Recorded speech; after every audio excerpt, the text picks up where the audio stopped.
But hey, you said that now you're trying to move into charter brokering.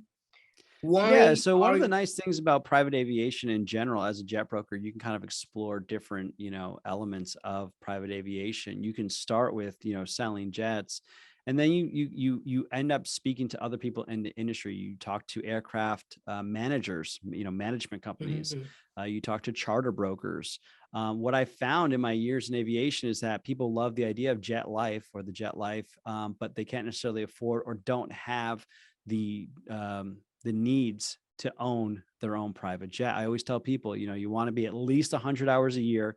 150 or Yeah. 200 hours a year would be better before Yeah. you decide to buy an aircraft. So this year, 2023, I'm going to be expanding into the charter world, where I'll have an opportunity to take, buyers and clients that I've spoken to and put them possibly in a charter to try out, private aviation Mm. before they just take the dive and buy an airplane for themselves because they think it's a good tax write-off, which it is, or they just, want to have one because their buddy has one, which isn't a terrible idea. But now we'll be expanding into the charter brokering world.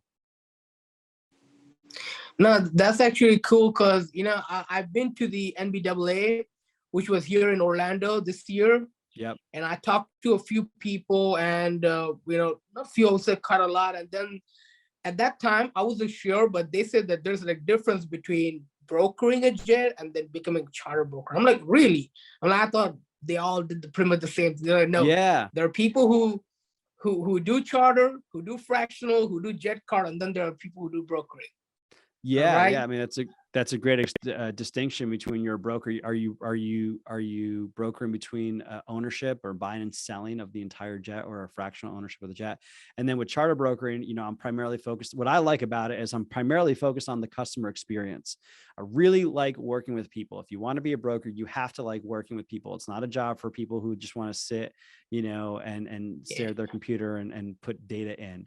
So I really like people. So I'm really looking forward to connecting clients with good charter operators that can provide a JetLife experience for my clients. So the nice thing about being a charter broker is that it's the charter operators, the charter companies that own and operate the fleet, right? And then I'm working with the client, and I'm kind of the go-between, working on behalf of the client to match make and make the right match for them of who's going to be the best company for them. Is it going to be the cost, the budget, charter operators that's all about cost efficiency, getting them from point A to point B in a reasonable amount of time with a reasonable cost? Or do they want the white glove luxury, service? And I can pair them up with those operators that handle, the luxury stuff, and then throw my own, kind of jet life, flavor in there, whether it's personalizing catering or helping them with a rental or finding them experiences, almost like a travel agent to a degree. But that's where I really am excited about the charter brokering side, is because it's even more client centric than just buying or selling a jet for them.